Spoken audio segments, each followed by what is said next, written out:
Hey everybody, thanks for tuning in to the Stuff I Heard podcast. I have a special guest today, my mother, nurse practitioner extraordinaire, Debbie Hopla. Hi, how are you? Hey Josh, how are you? I'm great. I'm glad you could come and do this today. This all kind of spurred about, we've done a podcast before that we lost part of the episode. I don't know exactly how that happened, but it was in my early days of going, how do I do this? And I was like, I think this will work, and it sort of worked. I think I got the audio, but not, or maybe I got the video, but not the audio. And then I had to figure out how to load the audio the reverse way, and I was like, I don't know what I'm doing. But since then, we've built a studio. I know, and you built it by your hands. I am just in awe of your talent to be able to make furniture. This is incredible. You had to have gotten this from your grandparents and your dad, because it didn't come from me. But of course, your granddad also. Yeah. He used to make all kinds of things, so this is gorgeous. Yeah, this is weird because it came from zero knowledge, and it was just like, I don't know, maybe I could do this. Yeah, and it's absolutely beautiful, breathtaking. If you had to buy this, you would spend thousands and thousands of dollars for it. Yeah. I love it. Yeah. So, the real reason you're here is because I had a podcast where I talked about watching a show on Netflix that pissed me off. To be honest. I don't like the outrage culture nowadays where people are like, we need to cancel them. They're talking about stuff I don't agree with. But at the same time, I'm watching this show. It's on Netflix. It's called Virgin River. It's just a soap opera kind of show. It's supposed to be about a lady who's a nurse practitioner who, spoiler alert, if you're going to watch it, I'm just going to go ahead and spoil it for you. She's supposed to be married, and they're trying to have a baby, and she can't get conceived, and so they're having marital problems because she's doing in vitro and it's still not working out. And they're talking about maybe doing adoption, and her and her husband are fighting, and she gets in a car wreck and he dies. So to escape her fast-paced LA life of all the stresses and trying to see ghosts of him around, she moves to this area, Virgin River, which I'm guessing is somewhere in either in Northern California, or it's supposed to be in like outside of Eureka, Oregon. Because at one point they go to Eureka on a date, her and this other guy. But she's looking for a place that is not so intense. Yeah. And she answers an ad, which I remember this coming up whenever you had become a nurse practitioner. There were ads for people looking for nurse practitioners in areas that just didn't have healthcare professionals in the area. And with it comes packages. And this package that she had available was for living conditions. It came with it was advertised as a log cabin ranch type place. Free rent for a year. We're going to pay you this much per year. You've got access to this and that and the other. And it was advertised to her as the current doctor is getting too old to do the job, and we need someone to step in and kind of take over. Well, and that does happen. Yeah. I mean, that happened to me. I got to go to Timmonsville because the doctor there wanted to retire, and he was the only doctor in Timmonsville. And his name was Dr. Louder. And they came to me and said, hey, we need a great provider here in the town of Timmonsville. And I ended up spending 12 years of my life providing care for the community. So things like that does happen. And they do give you all kinds of perks to entice you to areas that otherwise you may not look into. Well, I remember at one time you were like, so I got this weird offer to go to Montana, and they're going to give me a ranch. And I was like, what? Montana? Boy, that would have been a weird sliding doors episode of our life, wouldn't it? I know, it would have taken a huge turn, and big sky country, and bears, and moose, and all we'd be riding horses on a regular basis. That would be our life. I mean, let's face it. Well, God had other plans, right. But if there's such thing as the multiverse, and they say that there are more possibilities of us living out there than there are grains of sand on the planet.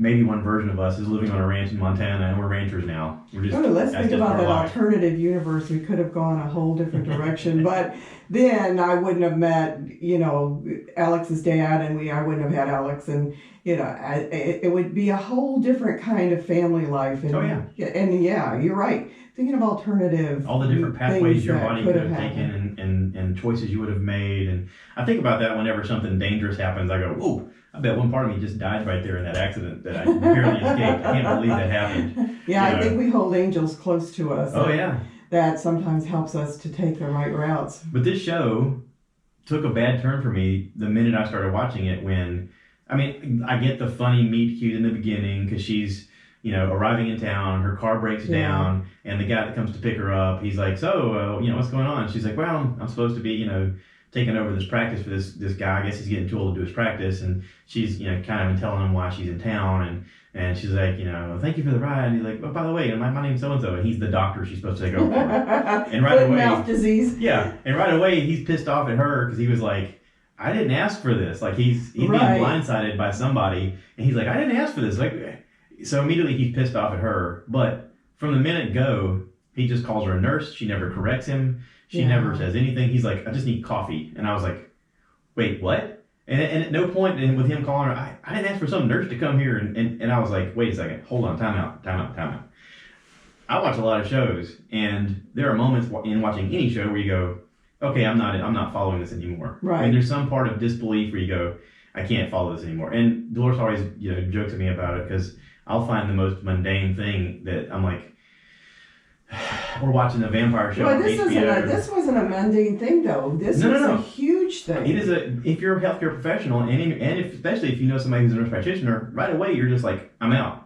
Like, you didn't correct this guy. Like, if you fought for this education and you reach that level of professionalism, right away you'd be like, hey, listen, doc, by the way, Well, I actually had a neurosurgeon one time who, when I was still in school, he said to me, well, what are you doing these days? And I said, well, I'm at the University of South Carolina, and I'm going to be a family nurse practitioner. And he said, oh, you want to be God? And I looked at him and I said, I didn't say I was going to be a neurosurgeon. I said I was going to be a nurse practitioner.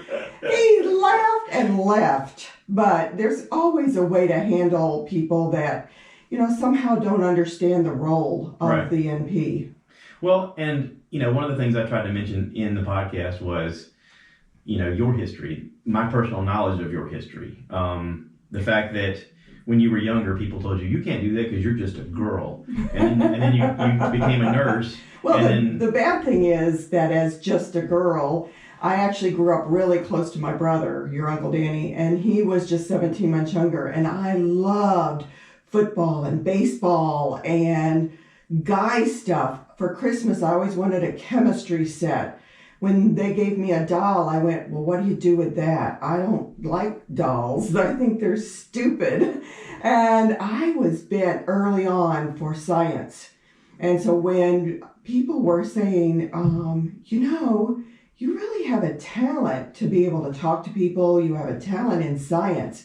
I one time spent almost 2 hours writing about the digestive system of a grasshopper. And the professor gave me a 99.9. He said, because no one was perfect. And I said, but I made a 100 paper. I argued him because science and biology and things like that were very important to me. I loved that kind of thing. And I found myself drawn to the health professions. I don't know that you realize this, but when I was very little, I had had pneumonia 6 times as a child and ended up in the hospital. And back then, they wouldn't let your parents stay with you at night. They had visiting hours. You could come during visiting hours, but you had to go home. So at night, when I was all alone, I remember when I felt so terrible, the nurses were the ones who were there all the time. They were the ones to come in and comfort you. They were the ones who were, calling for other orders. They were really the people in charge. And it just hit home to me early on that I wanted to be a nurse. I wanted to make other people feel as good as they helped me feel when my parents left in the evening and I had no one there. You wanted to comfort them and let them know it's going to be okay. Like, we got your back. And make a difference. We're looking out for you. And early on, you can become an NP by many ways, but one of the things most people don't realize is you have to be a registered nurse before you can go into graduate school to become a nurse practitioner. So you can become a registered nurse by going to an associate degree program. You can be a registered nurse by going to a diploma program. And you can be a registered nurse by going to a Bachelor of Science of Nursing program. But all of them have to take a national certification exam and pass that exam in order to be an RN. Well, there aren't very many diploma schools anymore. There are a lot of still ADN programs, associate degree nurses, and a lot of BSN programs, but we can't turn out enough numbers of people to meet the need currently. So when you're looking at that, one of the things I did was, I'm kind of like the children of Israel. I took the long route. I started at a diploma school at Georgia Baptist School of Nursing, and they kept saying to me, when you finish here, you're going to need a degree. And I thought, what the heck am I doing here? So I ended up going to Carrollton, being fairly near your Nana and Papa, and going to their associate degree program, got my associate's degree, passed my NCLEX national certification exam, ended up in Florence and got my bachelor's degree through the Medical University of South Carolina. And when I got my associate degree, I thought, golly, I know a lot of stuff. I was working in the intensive care unit and in the emergency rooms. And then when I got my bachelor's, I said, I don't know so much stuff. I think I need to go back to school. Mm-hmm. So I did. I went back to school at the University of South Carolina, got a master's degree. I actually heard a dear friend of mine at a South Carolina nursing conference talk about what it meant to be an NP. And I'd never heard of that role before. And when she finished talking, I immediately changed my whole direction and became an NP through the University of South Carolina with my master's degree. I came out and practiced. I did family practice in rural area for a long time. I started in Bishopville seeing patients out in a very rural practice. And anybody that doesn't know Lee County, you're more likely to die in Lee County than any other county because they have no hospital facility. They have currently 2 physicians right now and 2 NPs in the entire county. So it is a high needs area. Then I got the offer to go to Timminsville. And again, from one rural area to another rural area, but I was only 30 minutes from Florence, so I could refer people to McLeod Regional Medical Center, or back then was Carolina's Hospital, or, the Bruce Hospital. And it gave me the ability to see patients and take care of a whole community and make a difference for that community. I got to where I was seeing children of children that I saw when I first went there. And now I run into people all the time. I was at one of the local stores and she said, "You don't remember me, do you?" And I said, "Well, your face is familiar." And she said, "When I was little, you used to pick me up and set me on the stretcher." And she's a grown woman with children of her own now. So that's so rewarding. And I got an offer to go and do pain management for 4.5 years. So I left family practice and went and did pain management. I actually got the opportunity to have a grant and go to New York to Beth Israel Hospital and study with Dr. Portnoy, who was like the guru of pain management, and got to come back and make a difference in people's lives and do it right. Nowadays you hear about that opioid crisis, and it's true, there is an opioid crisis, but there's a way to help people so they don't suffer and yet still be able to do it right and not end up in jail, which is good. Yeah, Greg talked about that on his podcast. My buddy Greg, by the way, has a podcast called 5 in 40. Right now you can find it on Anchor or on Spotify.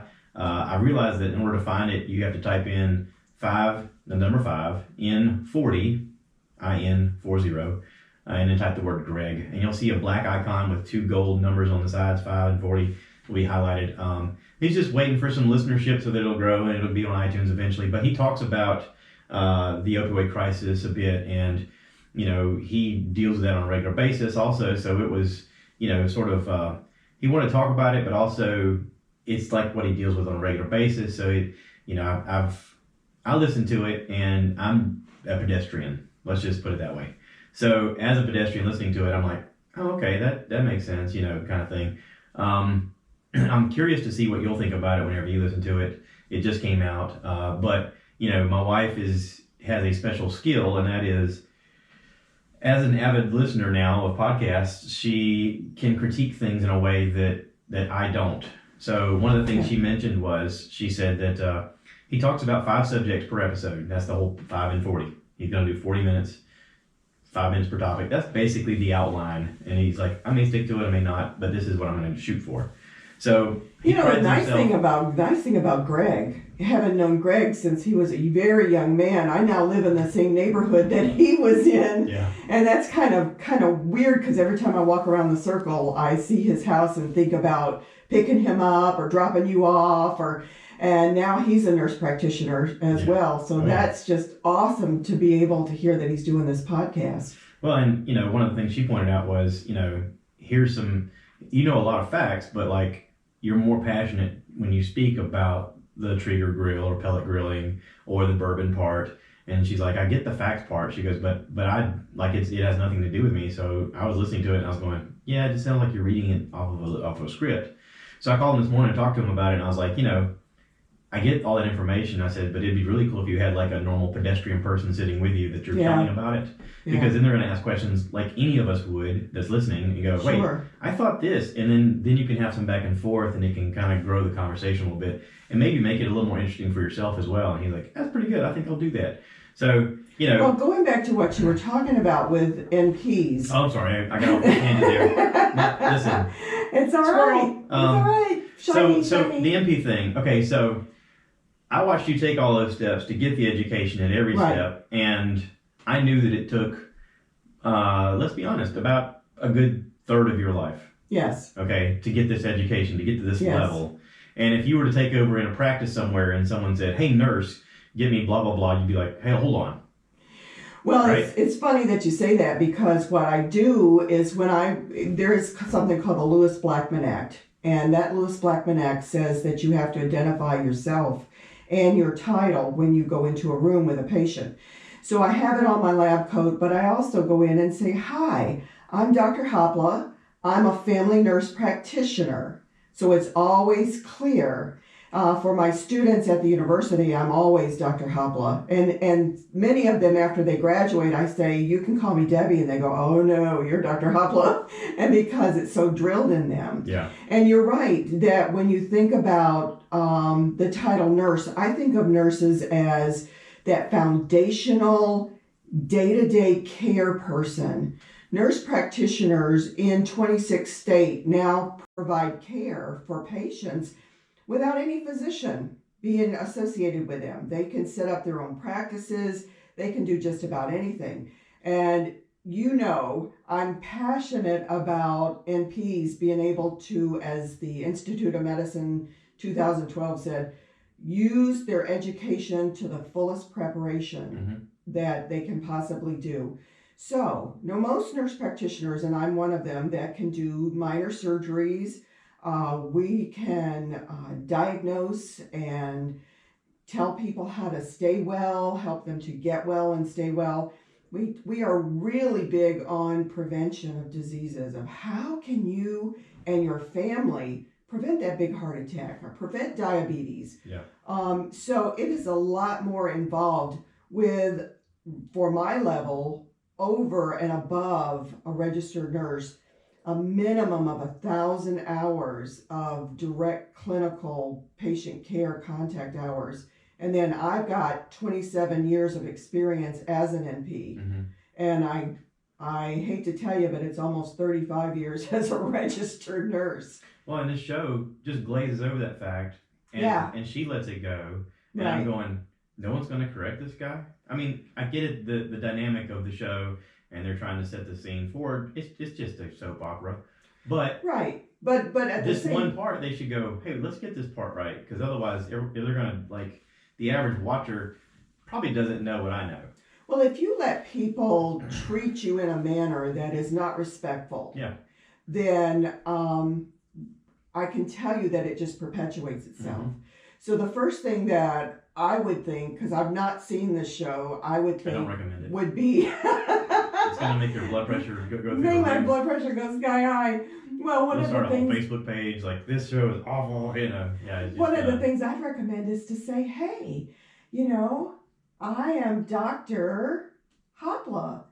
I have worked hard to obtain. But you have a different status than Greg. Greg is a nurse practitioner. Right. You have a doctorate in nurse practitioner. Right. So your title is different than his would be. But Greg can certainly say, I'm a nurse practitioner. I am a nurse, but I am a family nurse practitioner, Yeah. which is what Greg is. Right. And if you don't set people straight, then, people treat you the way you let them treat you. Yeah. And let's face it, a lot of people let that happen. Yes. A lot of people are not assertive. They don't have the confidence to say, yes, I need to set this record straight right now. Right. And, neither you or Greg are that kind of person. I mean, both of you are the kind of people who be like, listen, let's just start over. Well, but Here's how the conversation's going to go. It did not come easily, I can tell you, because when you're a registered nurse, one of the things they tell you over and over again is that as a registered nurse, you do not diagnose people. That is not your role. That is the physician's role. You're supposed to follow orders. You're supposed to follow orders. Yeah, you can call and get orders, but you're not really critically thinking about what is this disease called. I'll never forget that aha moment for me was when I was with a physician and he said to me, I had done the exam, I had talked to the patient, done the exam, gathered the history, and he came out and he said, well, what's wrong with him? And I said, well, they have, altered hearing, blah, blah, blah, nurse speak. And he said, what's wrong with them? And I looked around and said, it's an otitis media? He goes, yes. Why did you not just come out with it like that? And I said, it's going to take me rearranging my thought patterns to be able to think that way. And now when I educate nurse practitioner students, I make sure they understand this role is above and beyond the role of the registered nurse. But it takes a while when it's been beat into you over and over again that you don't diagnose. Right. Well, Well, and nowadays also, there's students that go from day one and go, I'm going to be a nurse practitioner. And they immediately fast track their education so that they are on a pipeline of learning where they don't necessarily fall into the RN mindset. They immediately go into, I'm going to be this level of practitioner.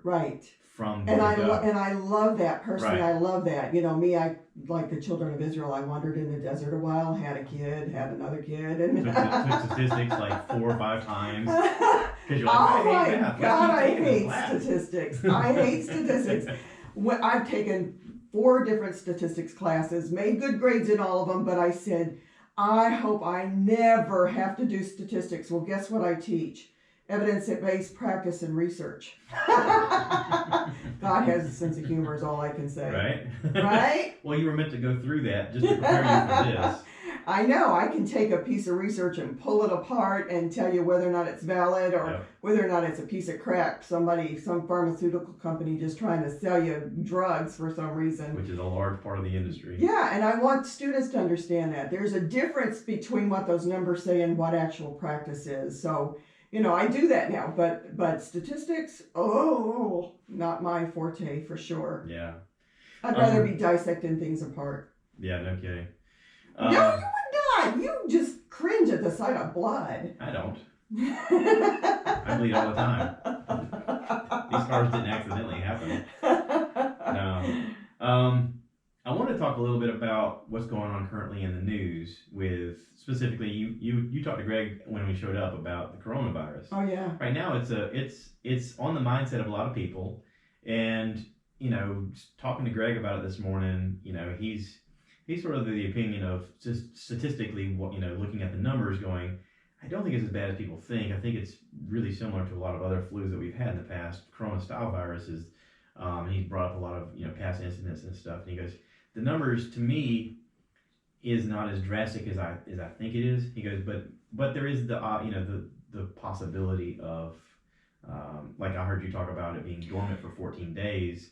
Right. And I kind of wanted to ask your opinion because you deal with this a lot, and also I'm sure people ask you questions on it a lot. And you were talking about going on the CDC website and learning a lot also from there recently. Well, I attended a webinar yesterday held by the CDC, and the webinar itself was about the coronavirus because WHO, the World Health Organization, has come out with an alarming statistic of the fact that we better be paying attention to this because this could be the next pandemic.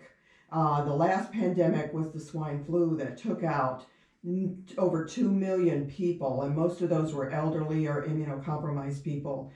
And so when you look at this virus is so transmittable to other people, just walking by someone, not even shaking their hand or talking to them, walking by someone that's breathing, you can get this virus. And it takes up to 14 days before someone can show positivity.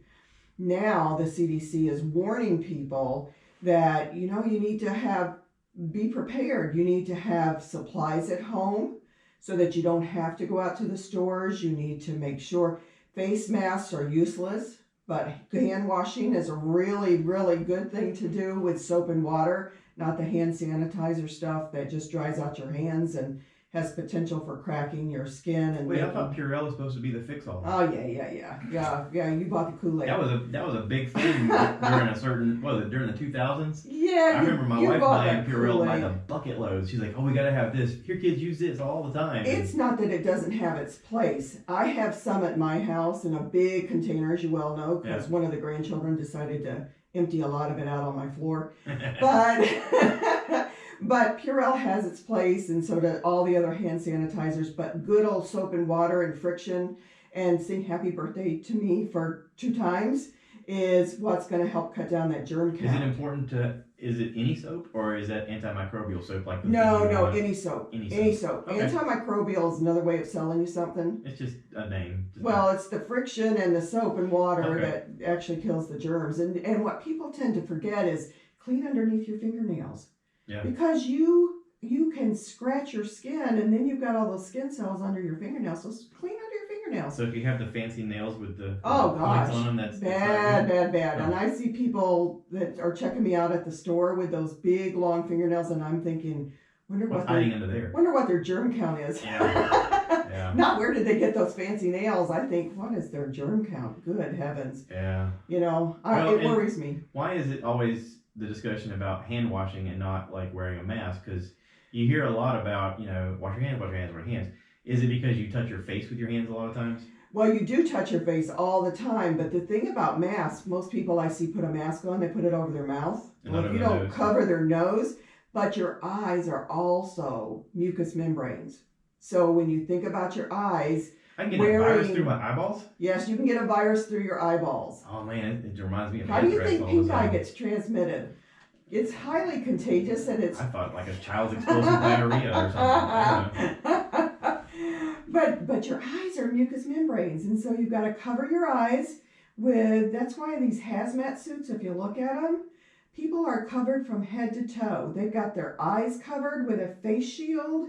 They've got their noses and mouths covered with a 22 micron filter to filter out the air.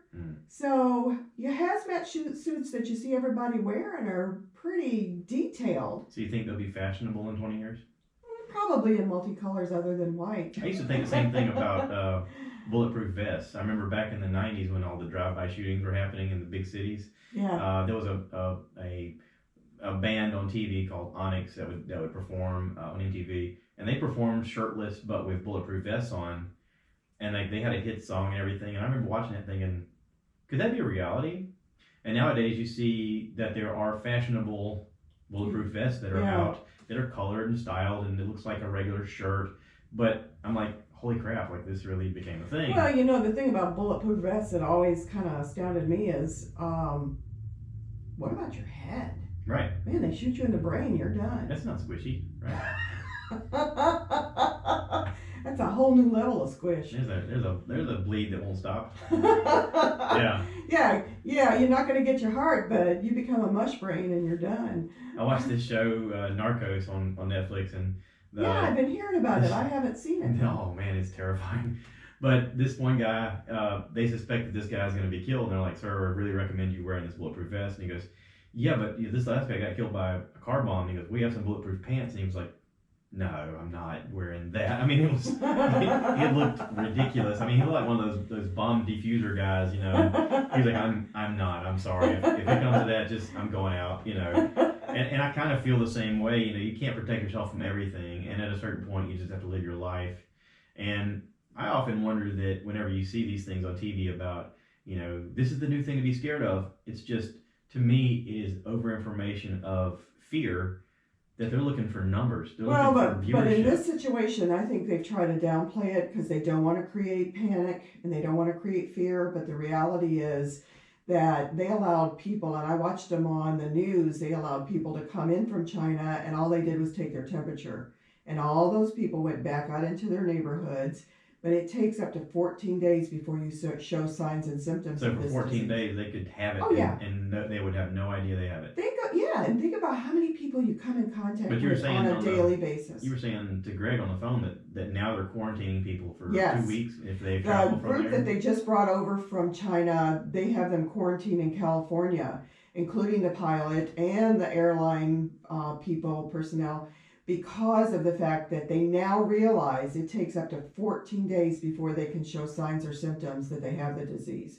I can't remember what I ate 3 days ago, and yet I'm supposed to remember who I came into contact with on a bus or on a plane or walking through Walmart.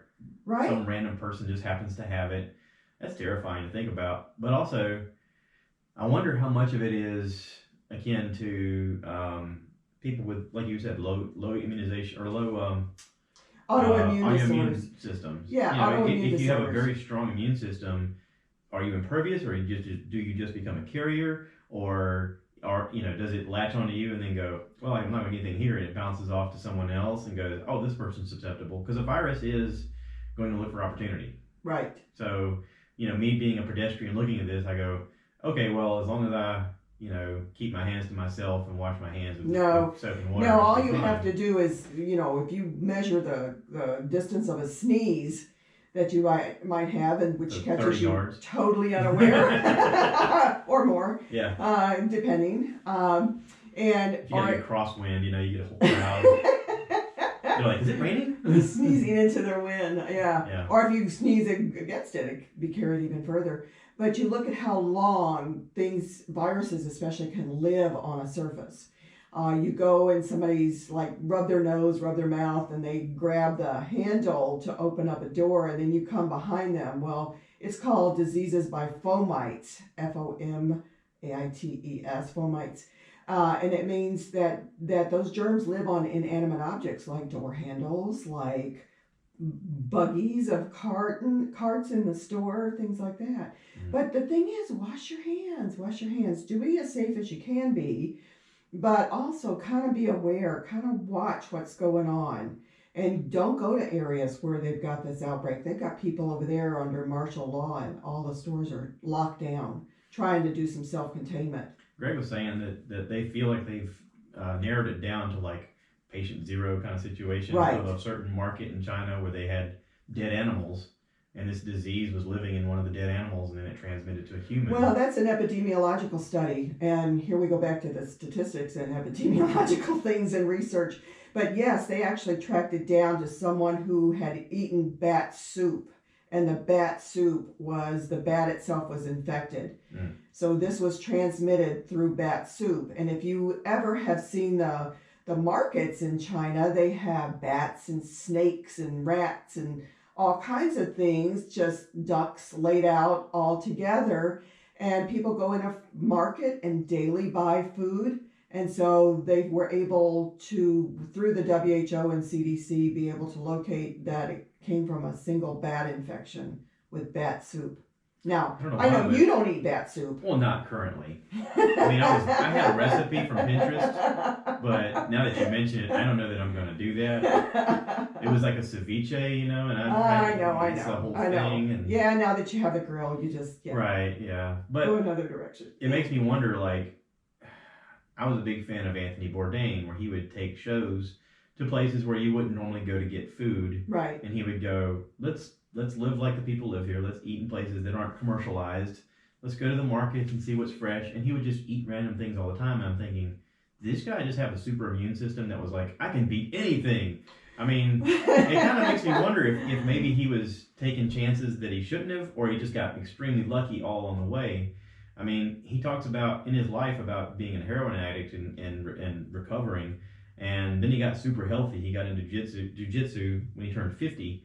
And you could see his body transform as you're watching him on the show, where he got super fit. And I was thinking, I think you just got lucky for a lot of your life. I mean, well, I don't eat sushi for that very reason. I actually had a patient of mine when I was working in Atlanta that had gotten liver flukes, which is a type of flat worm, from eating sushi, raw fish. And the liver flukes ate up his liver, and we had to put a big tube into his liver and drain these flukes out. And they were alive, and they were literally eating him from the inside out. That's why I personally don't eat sushi, because I can't get that image out of my brain now. So I have people that tell me that they're not. I'm not afraid of that because I always eat the wasabi. That'll kill it. I'm like, oh, bull! I don't think wasabi works like that. Or they'll go, I just drink the sake because it'll burn it out. And I'm like, I don't think sake does that either. It doesn't work like that, as evidenced by this guy's liver flukes that ate him from the inside out. But yeah. So gas station sushi you should stay away from, but not necessarily because of the flukes, because of other things. When I worked in Atlanta, the only place to eat was in the back of the gas station, but they made like hamburgers, hot dogs, stuff like that. At least they're cooking it for long enough there. I would have stayed away from that kind of stuff. Yeah, never ever eat the pickled eggs. I did find out recently that, you know, in the convenience store where they have the hot dogs on the rollers, yeah, after a certain amount of time they can't legally call them hot dogs anymore. They call them wizard fingers. I learned that. Don't ask me how I know that. No, that's real. Oh my gosh! Yeah. If you're out there braving the wizard fingers, kudos to you. You have an iron stomach. Holy moly! I didn't know that. You get a special discount if you get 5 fingers. It's called a fist. You're like, yeah, I want the wizard fist. Yeah. Don't eat it. You shouldn't eat that stuff, but if you do, like, let me know, because I want to know more about it. I want to hear about how you handled it. Yeah, I've never eaten that kind of stuff. That's the person I want to send to ground zero to be like, I can fight this disease. I can brave the coronavirus, baby. I love the memes that are coming out of this because of the name coronavirus, where they're like, you know, I'm not afraid, I'm drinking Modelo, not Corona, you know, stuff like that. It's hilarious to look at, you know, it's fun to poke fun at the thing that's terrifying, but also, I don't know, I've been of the mindset my whole life, because I've been lucky, because I'm like Anthony Bourdain, nothing seems to really affect me, up to this point. That's the ... to your life of, up to this point, nothing's happened. Well, you know, I kind of felt that way until one day I was examining a little guy he had a fever of 103. And I said, say, ah, and he goes, all over me, in my mouth. And within 2 days, I had a fever of 103, raging strep infection. And so, you know, it can happen. You have to be very careful. And now you've got a grandson. Mm-hmm. Oh, I will never forget your son coming running in. And he always, when he was a little fella, he used to run and I'd pick him up and he'd kiss me right in the mouth. And I said, how you doing, Jacob? And he said, I've been throwing up. Well, in 24 hours, Grandma was throwing up too. So the next time he ran in the house and ran to me, I put my hand out and said, stop! And he goes, what? I said, have you been throwing up? He goes, oh, Grandma. But I love the fact that little kids love on you, and the fact that your grandchildren love to be right up in your face. And, you know, but you have to know that they're just a cesspool of germs. I mean, really, especially when they go to daycare, because everybody there, they just rub their noses and there is liquid something coming out of any end of them at any time. So you just know that and you love them anyway and do the best you can and stop. There may be expecting parents out there that are like, really? My kid's a cesspool? Like, it's okay. They're adorable, though. They kind of look like you. They're adorable. Are you kidding me? Having grandchildren's the best. It is the bomb. Listen, having grandchildren is totally worth the whole, you know, having kids thing, because when they become grandchildren, you're like, oh, you're so cute. Oh, you're getting a bad mood. Something go on with your parents. I know. One day the kids were over with Michael. He has 3 kids, Carolina, Micah, and Ollie. And they were fighting and screaming and throwing things. And I said to Michael, I brought him in the kitchen. I said, I think it's time for you to go home now. And he goes, all right, kids, we gotta go home now. And they start crying. Grandma, we don't want to leave. I said, I know, but your mean old dad's making you go. Later, kids. Yay! Oh, winner. I get to put on my pajamas now. Because Grandma just checked out. That's right. Yeah. And sometimes you just have to check out and say, okay, no. We'll have our grandson over here, and he's fine for a while, and then he starts to get a little anxious to expend some energy.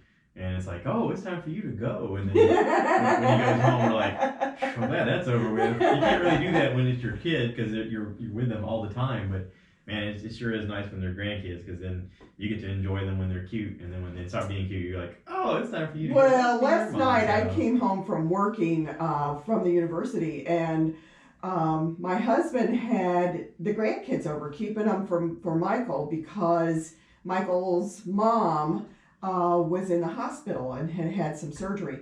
Well, I walked in and it was bedlam. I mean, it was flour on places I didn't know you could put flour because they were making sugar cookies together. Ollie had been running wild in the house, and by the time he left with Micah, because he had to go to the father-daughter dance, Michael ended up at the hospital.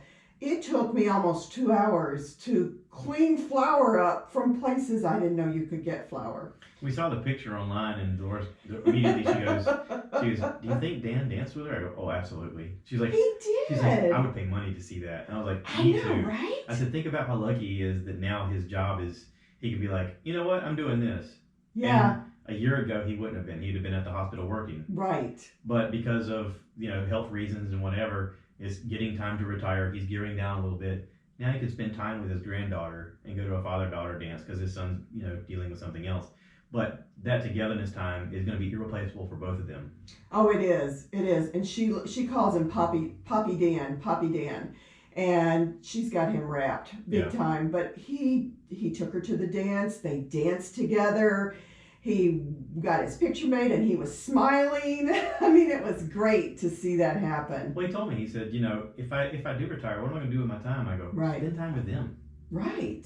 I mean, this is the opportunity that you hope to have that you didn't necessarily get to have with your son, but now you can have it with your grandkids. And your brother's little boy, Caden, when I go to see them, I'll walk in and Scarlett's, Grandma. And Caden goes, where's Grandpa? I said, Caden, how about hi, Grandma? Oh, yeah. Hi, Grandma. Where's Grandpa? All he cares about is, where's Grandpa? I want to play with the dude. Where's the dude? I want to play with the guy that let me handle axes and stuff like that. You remember? Yeah. He let Draven and Jacob play with an axe outside. Oh, yeah. Whole time I was thinking they're going to hatchet each other up. Well, I mean, it's because of his involvement with Draven that he really got to where he loved dogs. Yeah. And he would just love to lay on the floor and play around with them. And, when we went to, I got a picture around here somewhere. We went on a cruise and we're out in the middle of the ocean and we're supposed to go see stingrays. And this is right after Steve Irwin had died from a stingray stinging him in the chest. And they were like, it'll be fine, just don't step on them and they won't hurt you. I mean, these are docile, they're used to people feeding them on a daily basis. And we got out there and I thought he was going to be terrified because he's normally afraid of a lot of things at the time. But as soon as he saw them, he was the first one off the boat. He goes, oh, cool, they're like puppies. And he jumped in the water first. And the water was pretty high. My wife was kind of afraid because she was having trouble staying afloat above, because she's short. Yeah. And the kids were about her height. But Draven immediately was like, oh, no, these are to play with. Don't you remember he used to pick snakes up? Yeah. I mean, lizards. I'd find lizards in his pocket, and that would freak me out. But, yeah, he would pick up a snake in a heartbeat. Yeah. But it came from that. I think it came from him spending so much time with Dan and going, oh, the animals are cool. Yeah. I remember Siggy one time drug him down the hill. He had a leash on him and he just yanked him down the hill. And I thought he wasn't but about 4 or 5. And I thought he's going to get up and cry because, road rash burns.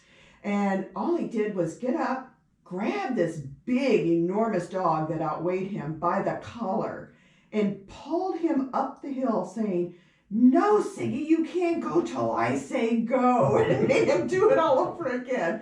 I was impressed, but yeah you're right, Dan. But this time, this time that he can spend now with his grandkids, is awesome. And I love seeing him in his little suit. I thought, oh, look at him. That's so cute. Oh my God, I paid money for that. That's so awesome. But yeah, as a son, watching you guys get to the age of almost retirement, not quite there yet.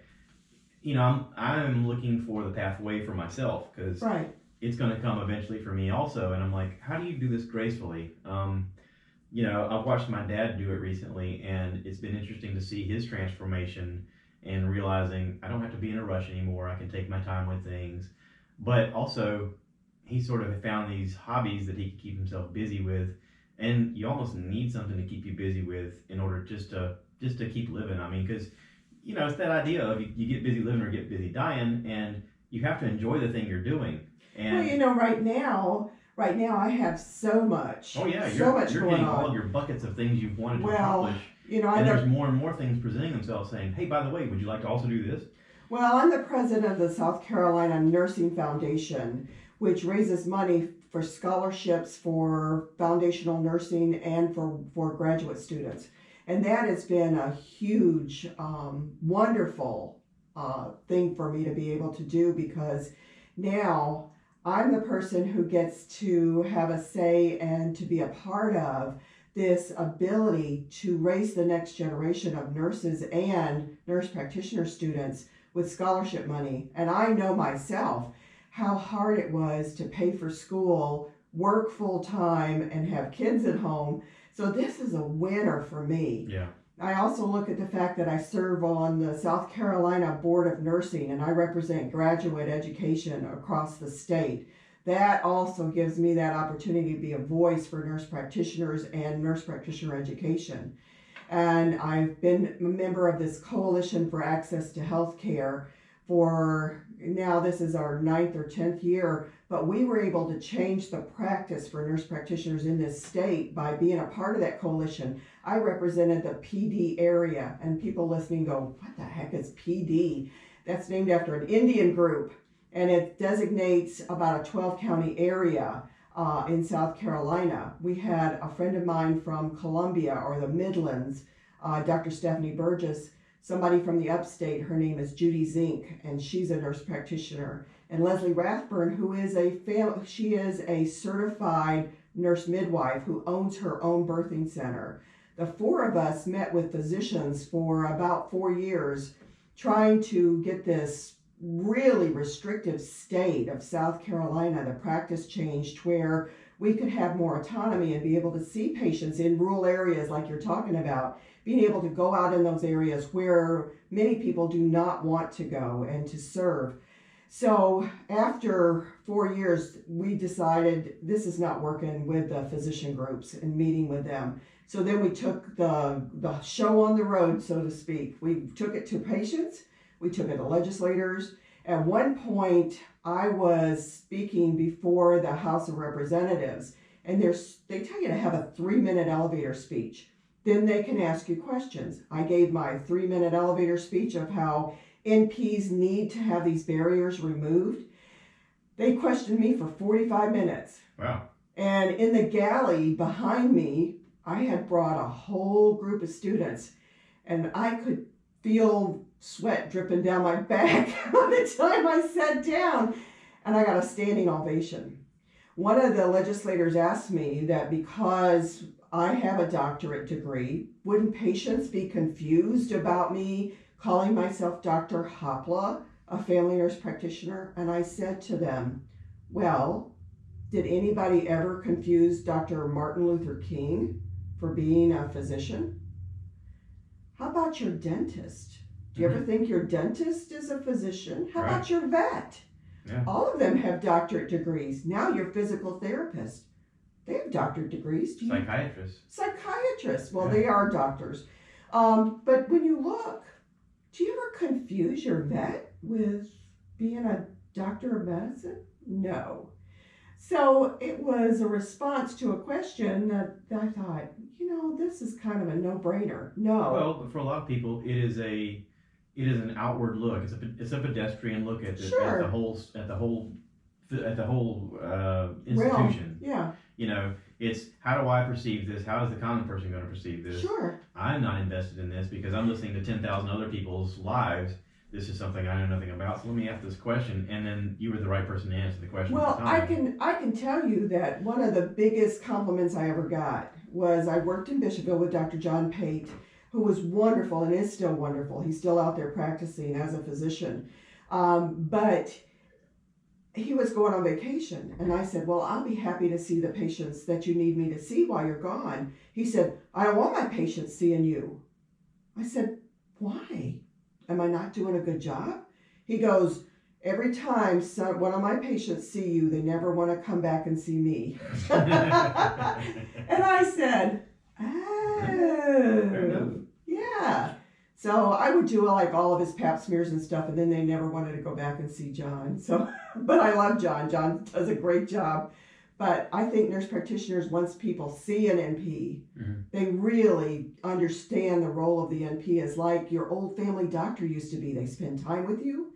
They're interested not only in you, but how you fit in your community, your family, and the things that make you sick and the things that can help keep you well. So, it's a totally different view than just a disease-oriented view. That's cool. All right, cool. I like it. That's a lot of good information. I mean, I kind of wanted this one to be mainly nurse practitioner directed and talk about this crappy show that people seem to like. Well, let's talk about medical shows for just a second, because in my how wrong they get. In my household, we rarely watch medical shows because you go, are you kidding me? Did you just touch that patient without gloves on?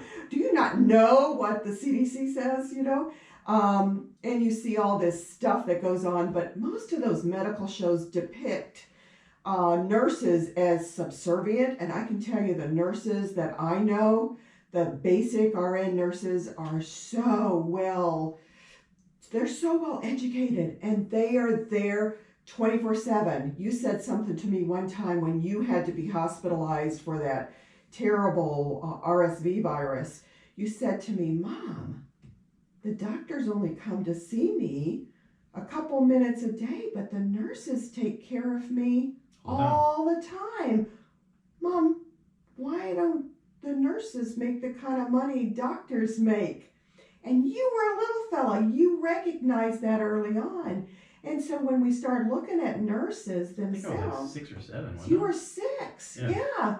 And you start looking at that. Well, unfortunately, when you start looking at how the hospitals bill patients, nurses are considered to be part of the furniture. Mm-hmm. They're not considered as being part of services. And that's unfortunate because they're the ones there 24/7. Well, I relate everything to military terms. So in the Marine Corps, nurses are the grunts. Nurses are the ones taking the hits. Nurses are the ones that are making things happen. They're the ones that whenever decisions are made from upper management, from generals, or in your case from an owner or an operator of a system, they go, yeah, we'll just cut jobs. Yeah. We'll just get rid of them. We don't need that. We don't need that many people. I mean, and that kind of decision making affects everybody, but it's the people with their quote unquote boots on the ground that make the difference to the other people that are there, the patients, or in the military service, if you're helping out a group of people. I mean, it directly affects them immediately, and yet there's a detachment from the people making decisions to the people who are actually doing the work. And we see that in everything. We see that all throughout business. Sure. And right now we're dealing with that, with our own current politics of what's going on, where, we have leaders that are in lifetime commitments of their position where they don't have term limits. And they're allowed to just freely make decisions that affect so many people's lives. But don't affect them. And everything about it infuriates me because it's all directed in a way that the common person doesn't know what's going on. Right. And there's so much crap out there that they just disconnect. They go, I don't care. I don't want to hear about it. And unfortunately, that also creates a cocoon of protection for those people that continue to do those things. If you have someone that's voted in office for popularity reasons, which that's what it is, let's be honest, they get into a system where they are part of the system, and their only job is to keep my job. Total power, totally corrupt. How do I keep my job? Yeah. So out of that, you get corporations involved in helping them make these decisions, and then suddenly corporations are making the decisions for the people. People have no choice; they just go along with it, and it's weird to see our transformation happen. I don't think that it's at an accelerated rate as much as people want to say it is. I think it's just our awareness now with our social media and with our devices. We basically have supercomputers Sure. that are readily available all the time. I mean, absolutely. And we immediately find information around the globe all the time. Like, I'll give you an example. I think I was working out of town or something like that, and I get a notice on my phone. That was an earthquake right off the coast of Jamaica, between Jamaica and Cuba. 7.1 on the Richter scale. Whoa, that's incredible. I would have known about that if I didn't have my supercomputer on my phone. You know, or even the coronavirus. How would I have known about that? If I had watched the evening news because I'm trying to get my information, they might have touched on it for a minute and be like, yeah, there's a really deadly virus that's coming this way. And on to sports. I know. Right? So we do have an advantage of having a lot of information, but unfortunately, a lot of it is noise. So the common person is going to hear all that noise and just glaze over and go, I don't care. And then when they go to the voting poll, if they vote, they're going to see a name that I recognize that name. Yeah, sure, whatever. Well, that's part of the problem. You know, you're either at the table or you're on somebody's menu. Right. And you're either a part of the change or you're part of the problem. Mm-hmm. And I have felt that very strongly for many years. You know, this year is the year of the nurse. I mean, that's what it's been designated. I've been calling it the year of Tulsi Gabbard. Yeah, I'm glad you have your shirt on today, Veterans for Listen, Tulsi. we're getting closer and closer to the primaries. I'm just saying, I'm going to have to make special concessions and just vote to make sure she's at least at the table. Well, it is the year of the nurse. And in the year of the nurse, if you look at that, nurses are terrible about voting. Terrible. But they are, for the 18th year, the most trusted profession ever. And looking at how they could take that ability to translate it to good health care, translate it to practice, translate it to running for office where they could make decisions. Mm-hmm. I mean, they have the ability to do that. I know for myself, when I walk into my local legislator's office, Jay Jordan, I know Representative Jordan goes, Dr. Hopla, what you need now? Because I want him to know who I am. I want him to understand what the issues are for healthcare. He calls me sometimes and asks my opinion about, you know, what about this bill that's coming up? What is the insight that you have about medicine? But guess what? If I hadn't created that relationship with him, then he wouldn't have the ability to ask my professional opinion about medical issues. So you have to get to know your legislators. You've got to actually be present. You actually have to show up. You have to vote. If you don't vote, you don't count. In my opinion, I remember one time I was in the voting booth with your brother because I yanked you kids with me every time I went to vote and so that you would understand the process and how important it was. And I remember him saying out loud, that's not what Daddy picked. And I said, well, luckily, Alex, you know, we have the ability to have a difference of opinion. And this is my opinion about who's going to do the best job. But that also means being informed. Right. You know, what do these candidates stand for? You know, I hear the momentum for Bernie Sanders. And I did listen to the podcast with Bernie with Joe Rogan. But I can tell you, he's been in Congress for 30 years. What has he done? Crickets. Crickets. Not one piece of legislation that was meaningful. Not one.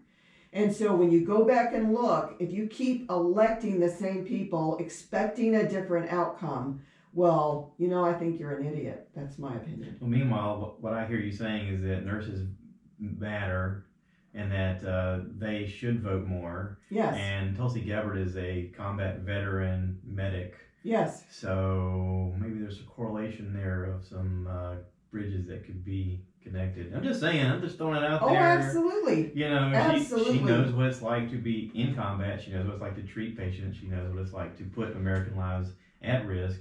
And to me, she's the candidate that's going to listen to people, whereas a lot of these people are so busy just yelling and arguing, Bernie included.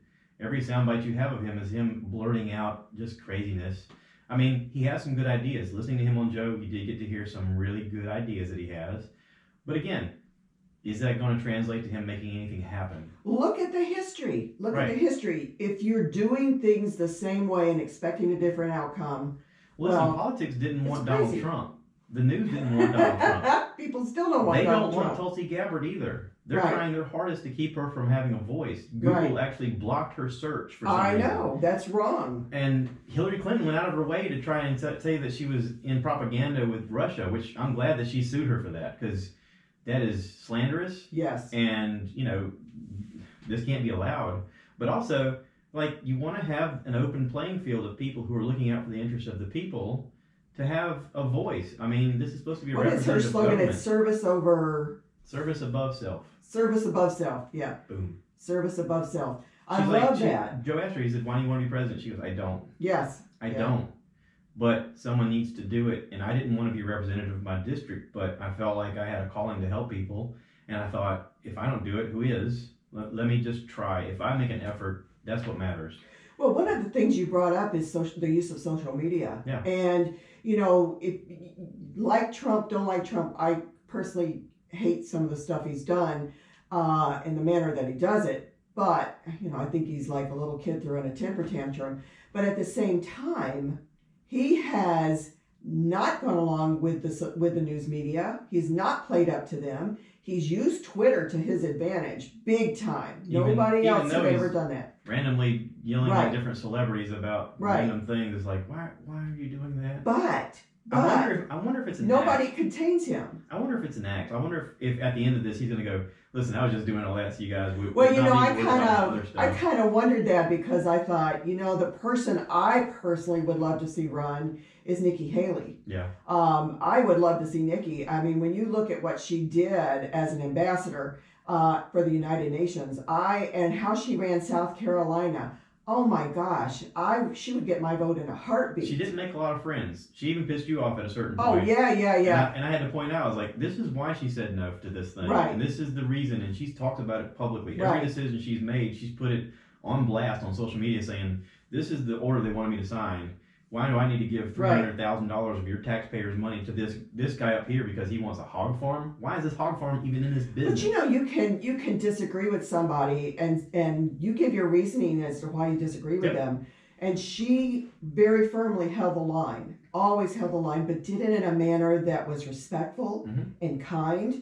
And like I said, she would have my vote in a heartbeat. But when you look at what's currently going on, I think the Democrats are just trying to annihilate themselves, and they just, they're unappealing. They're unappealing, yeah. But they're very unfocused. They're very, they just don't have their crap together. And a lot of it is, how do I keep my job? How do I keep my job? That's the verbiage I get every time I hear them speak. Right. How do I keep my job? Well, I am very much for term limits. If we have term limits, that cancels that discussion. You do your job and then you get out and you go back in the private sector. I don't vote party lines. I vote for the person and for what they stand for and what they've done. I lose respect for people who are party line voters. I'm like, so you're just drinking Kool-Aid? Is that what you're saying? Right. You're like, we're one of us, a zealot. Yeah, we had somebody run here locally who I despised, and I wrote in Mickey Mouse because I thought, I'm going to vote, but I'm not voting for either candidate because both of them were just reeky bad. Yeah, I'm interested to see what's going to happen.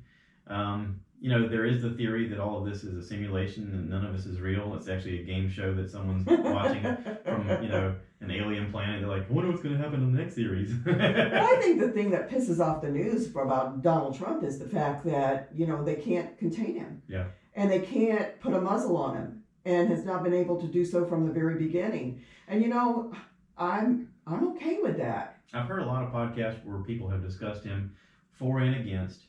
And there's a lot of things that he does that he said he was going to do. But one of the glaring things that he said that he was going to do that he hasn't done is pull out of Syria and Afghanistan. Right. And he just, the Congress, the Senate, everybody just approved like a $170 billion defense budget.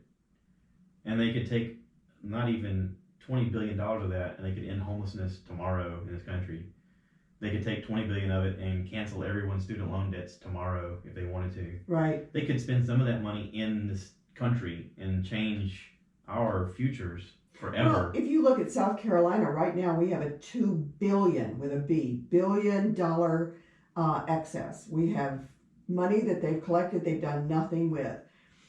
For years they talked about the roads. Mhm. Talked about the roads. I don't know about you, but I just saw the cones out in front of your house where they haven't fixed the road.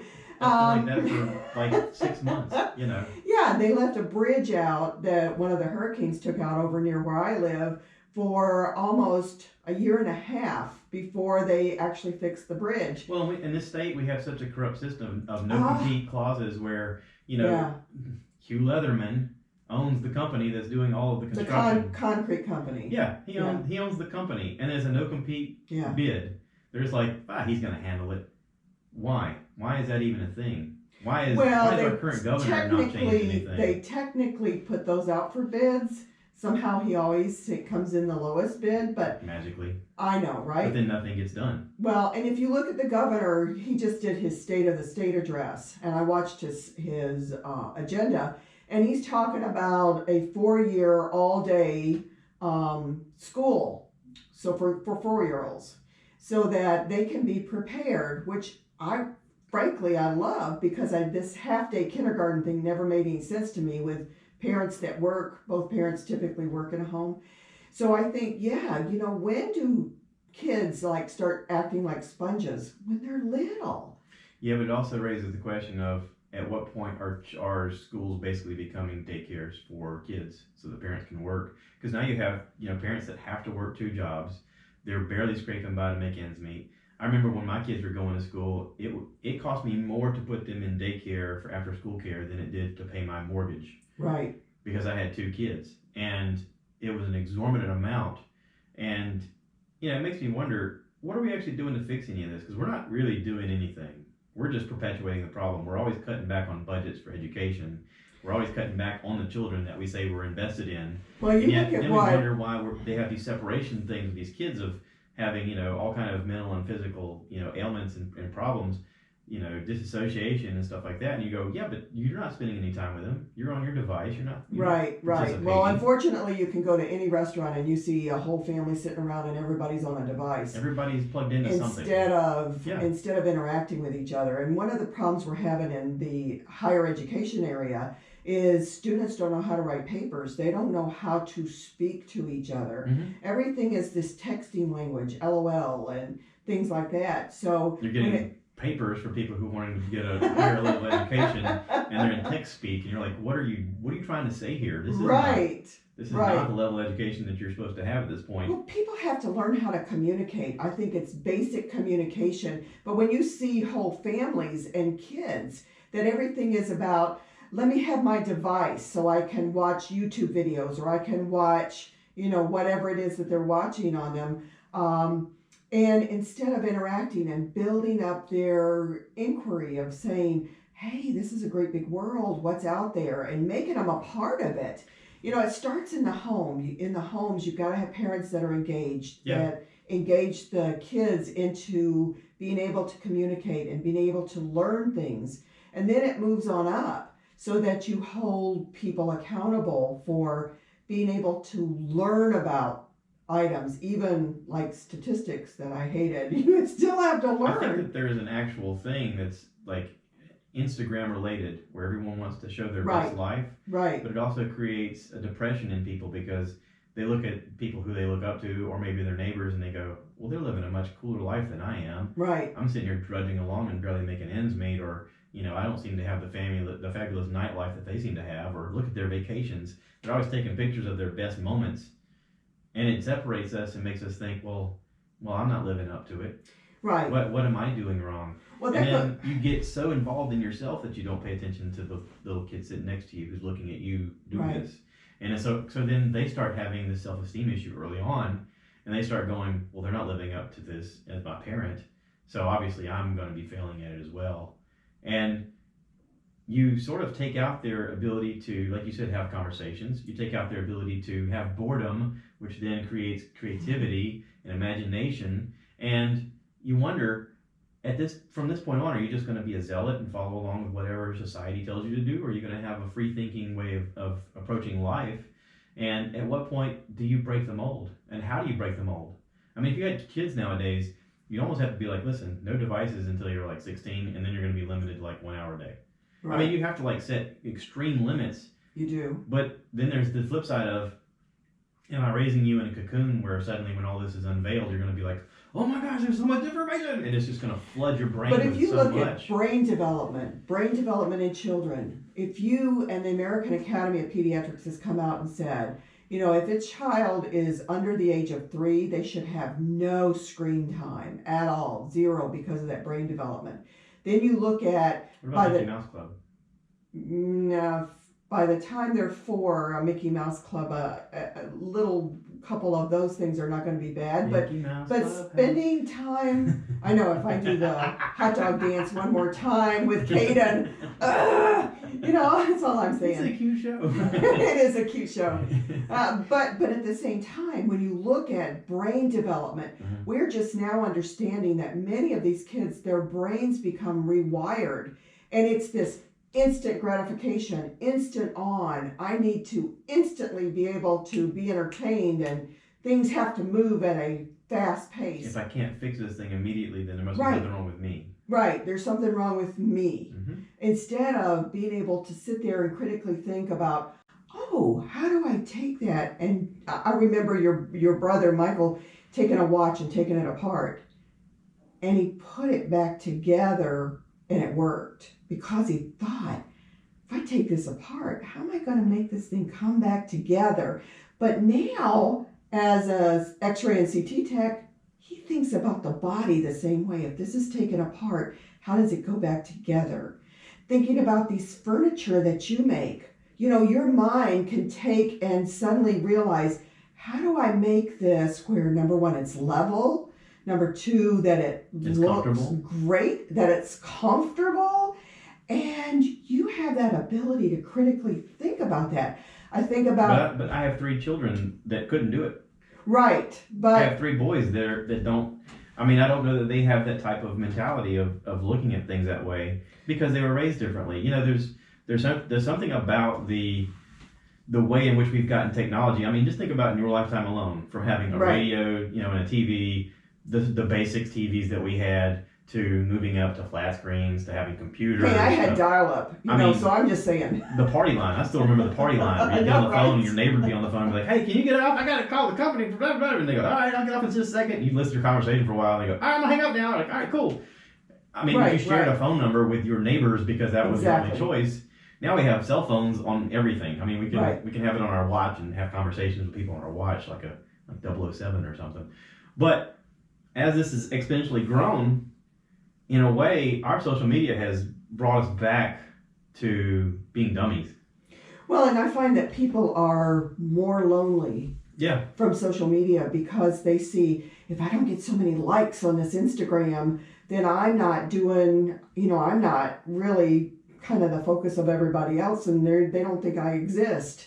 And so I find that people become more and more lonely by the use of social media. And instead of bringing people together, they realize, well, look at this family. They're on this amazing vacation. I can only afford to go in my backyard and sit in a lounge chair. One of the things that I've tried to do consciously is follow people who live a regular life as well. Right. Not just the people who are living their best life, which is fascinating to watch. You know, people who go to Dubai and then they go to, Machu Picchu. You're like, I would never get to see images like this if somebody wasn't taking pictures. I want to follow that account, but I also want to follow people who are just doing normal stuff and ask questions once in a while. How did you do that? How did you get that to work? Or how did you figure this out? And when you can build community through all of that. When you were growing up, one of the best things that you and I did was we go to your Nana's house and sit around and talk to her and go out and pick blackberries and go out and ride a little motor scooter and, do fun stuff together. Go to flea market sales. Nana loved yard sales and flea market sales. But being able just to be with each other. She would have been a fun podcast. Oh my gosh. She would. Yeah, she would. I'd have her own channel. She'd be like, listen. She'd flick us there. Listen, that's all you got to do. She'd get on a tear. Well, you have to have a cup of coffee for her. Hey, I got coffee. Yeah. Pot of coffee and cigarettes. Cigarettes. We'll just have a conversation. But yeah, she would follow. But that's what I'm talking about. Some of the best things that I feel is when we have spent time as a family down and at the resort down at Kiowa. going as a family and everybody making meals and everybody being together and, kids running around like crazy and laughing and, being out on the beach and you playing shark with Micah and stuff like that. Those are really meaningful times. Oh, yeah. And the time you spend with each other is never wasted. It is absolutely, that memory is what is so important. I was thinking about Draven the other day. He actually sent me a text message and told me he had gotten the gift I'd sent him and that his phone was kind of on the fritz and he could text, but that's about it. He doesn't have any. His phone died now. Yeah, well. He sent me a Facebook Messenger. He goes, so I had to get this going because my phone died. I'm actually working on getting another phone, but just... But some of the most fun times with them was when they were little and doing stuff with them and being their scoutmaster or their Cub Scout master and taking them to school. And I will never forget Draven one time said, Grandma, I have to go like one driveway over. I said, you better tuck and roll. Get out of this van. But that kind of memory of, the time we spent together is so precious. And that's stuff you can't replace. By any social media. But also, it's like up to us to use social media the right way. Right. See, one of the things I'm trying to do with this podcast and with this, I'm using social media to promote the podcast, but one of the things I want to promote is conversation. Yes. I want people of different backgrounds and different beliefs and different, politics to have a conversation with each other and realize that even though we have different backgrounds and different beliefs and different likes and interests, we can have conversations with each other. And it's just up to us. I mean, I have nothing to do with the healthcare field other than the fact that you're my mom. I mean... Well, you do have an NP as your healthcare provider. Well, she's out of network now, but yeah. So, but, like, normally, would I sit down with a random nurse practitioner and have a conversation? I don't know, maybe. But here's an opportunity for us to have a conversation. People can learn about it. I'm sharing with people who are, let's face it, most of them are truck drivers that will listen to me. Hi, guys. Love you guys. Be safe out there. But... they're learning, and they'll be like, holy crap, this is great information. They can share that information with other people. This is the part of social media I think that needs to have a foothold, and I think this is something that Joe Rogan does really well, is he promotes community.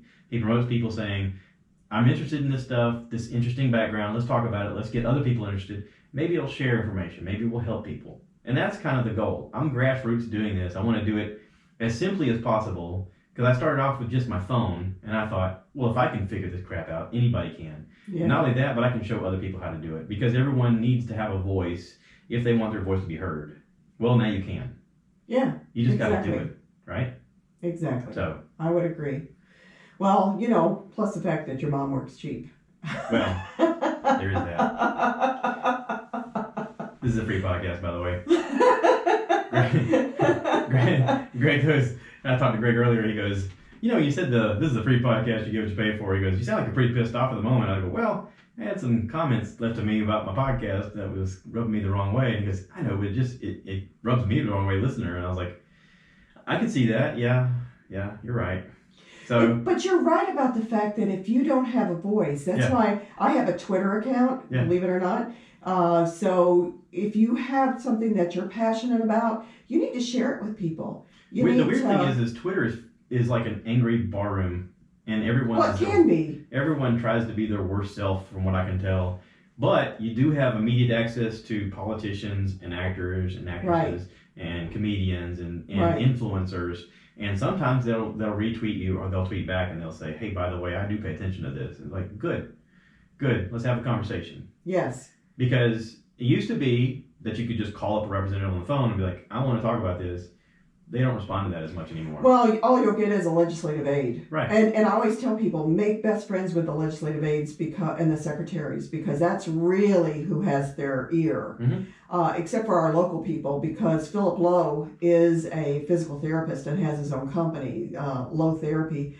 So you can actually go there and have a conversation with them, be respectful, always be nice. Everybody is a human being. That's what you have to remember, even Donald Trump. Mm-hmm. Everybody's a human being. People have feelings. People have things they're passionate about. Everybody wants to be seen and heard. Everybody wants to be seen and heard. Everybody wants to be appreciated, even if they put off a persona of pushing you away. Right. They still want to be appreciated. Everybody wants to be appreciated and should be for their differences. Because if everybody were just like us, this would be a sad world, right? Very boring, yeah. Yeah, I have a dear friend, Joanne. Joanne's a nurse midwife, and she's retired now. Joanne actually builds things like you build things. She took a Civil War house and has rebuilt it from the ground up. She also, used to live on a kibitz, and she delivered babies. She grew up in California, so Joanne is very, very much, has a hippie lifestyle, I call it. So what's a kibitz? She was in Israel, and she lived on like a tribal area and did all the deliveries for babies over there.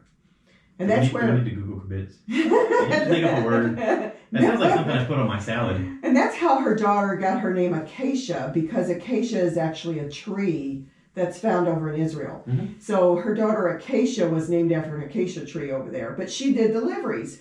I've done one delivery, and I told God if he let me live through that, I'd never do that again, ever. You know, I don't care if you're shot or stabbed, I can handle that, but dear God, don't shoot a baby at me, because it was just too much stress.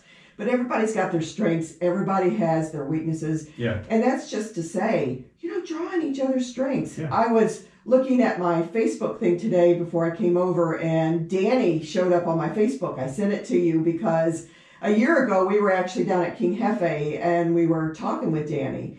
So, and Danny's the bartender down there, and an amazing guy who does all kinds of things. But being able to learn the value of other people and what they have to offer, I think is so important. I like talking about Danny for a second. Recently on his YouTube, I may have spoken about this last episode. He did a thing where he went with a friend to a dollar store, and they spent $15 as a budget each, and they built lightsaber hilts out of just crap. Because they were like, I'm kind of nerdy, and this is what I'm into, and let's just see if we can build one for $15. And they played together as an episode, and I thought that was an enjoyable episode to watch. I was like, I could watch this multiple times. This is actually, I know, right? This is actually pretty fun. And I thought, maybe that's what I'm doing wrong, is I'm not playing enough. You get to a certain age, and you go, wait, when was the last time I played? I mean, really played. While you played Shark. I got the opportunity to go with my friends and my brother to go see a comedian recently. And, we were talking about, when we were younger, we used to do this and do that. And in that conversation, it was brought up of, I read a meme one time that said, what if you could remember the last time you went out with your friends to play? Yeah. And you knew it was the last time. Because you don't know when that happens. Even as you live through it, you don't know when that moment is, and then you just start living your life, and it soon passes you by.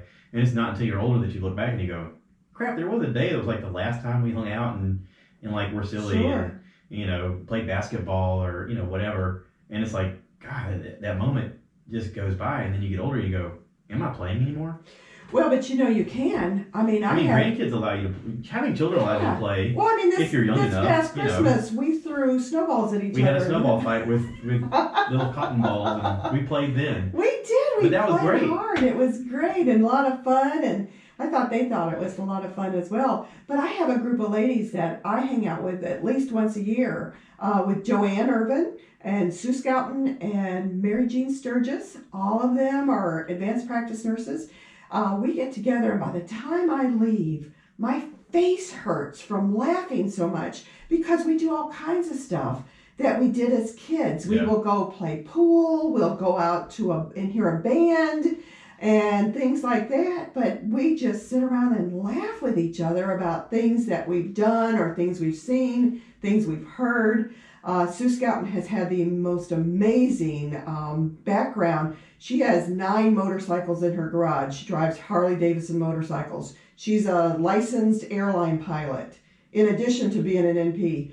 She grew up in the north where I grew up. So it's like we get together and it's so much fun. Where Mary Jean is from Vermont, where it's so cold, and she's lovely because she never meets a stranger. She can sit next to somebody on an airplane, and by the time she gets off, she knows everything about them, where they grew up, who their mom and dad are, who their kids are, who their grandchildren are, where they went to school, everything.